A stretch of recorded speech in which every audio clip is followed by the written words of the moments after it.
Nobody, how people stood for it, sitting in my position is not even believable. Trump ने चीन से आयातित smartphone, computer और अन्य इलेक्ट्रॉनिक उत्पादों पर शुल्क माफ कर दिया।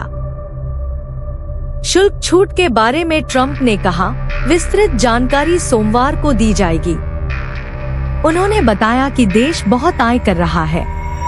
Damage that Musk has self-inflicted between Doge and विश्लेषक डैन आइव्स ने कहा, यह तकनीकी क्षेत्र के लिए बड़ी राहत की खबर है। एप्पल, एनवीडिया, माइक्रोसॉफ्ट जैसी बड़ी कंपनियां राहत महसूस करेंगी। ट्रंप की दूसरी पारी में कई तकनीकी कंपनियों के सीईओ ने उनका समर्थन किया है। एप्पल के सीईओ टिम कुक ने उनके साथ करीबी संबंध बनाए रखा है।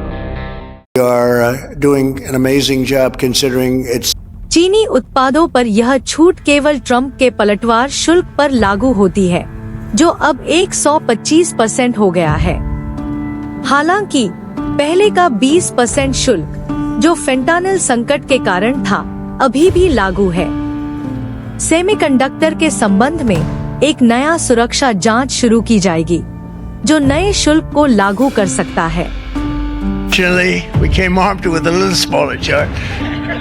व्हाइट हाउस ने बताया कि अमेरिका चीन पर निर्भर नहीं रहना चाहता। Pouring back into our country and you see it happening already.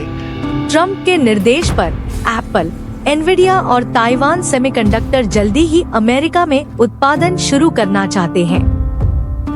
शुल्क में छूट देने का ट्रंप प्रशासन का यह निर्णय यह दर्शाता है कि अतिरिक्त शुल्क उपभोक्ताओं पर बोझ बढ़ा सकता है। 54% शुल्क के बावजूद एप्पल के एक आईफोन की कीमत $1,599 से बढ़कर $2,300 तक हो सकती है। 125% शुल्क लगने पर चीन अमेरिका व्यापार लगभग बंद हो सकता है। 2024 में चीन से सबसे अधिक आयात स्मार्टफोन का हुआ था, $41.7 बिलियन। दूसरे स्थान पर लैपटॉप थे, $33.1 बिलियन। ट्रंप के शुल्क से बचने के लिए एप्पल ने हाल ही में भारत से 15 लाख आईफोन अमेरिका भेजे हैं।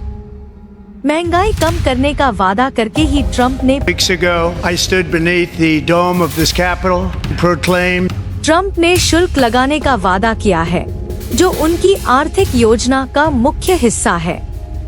वह बाजार की अस्थिरता और मूल्य वृद्धि को विश्व व्यापार व्यवस्था को फिर से व्यवस्थित करने के लिए आवश्यक मानते हैं। The big money is coming in on April 2nd, from April 2nd. हालांकि यह पलटवार शुल्क अमेरिकी मंदी की आशंका और रिपब्लिकन की आलोचना का कारण बना है। ट्रंप ने पिछले सप्ताह 57 देशों और यूरोपीय संघ के लिए शुल्क बढ़ाने की योजना को स्थगित कर दिया है और उन्हें 10% शुल्क लागू किया गया है। शुक्रवार को उन्होंने कहा कि वह चीन पर उच्च शुल्क से संतुष्ट हैं। शुक्रवार को चीन ने ट्रंप के शुल्क वृद्धि को पलटकर 125% कर दिया, जिससे व्यापार युद्ध में नई उथल-पुथल हुई। अमेरिकी स्टॉक बाजार एक उथल-पुथल भरे सप्ताह के बाद ऊपर बंद हुआ, लेकिन सोने की कीमत रिकॉर्ड ऊंचाई पर पहुंच गई और 10 साल के सरकारी बॉन्ड यील्ड में 2001 के बाद सबसे बड़ी साप्ताहिक वृद्धि हुई। साथ ही डॉलर में गिरावट आई, जो अमेरिका पर विश्वास की कमी को दर्शाता है।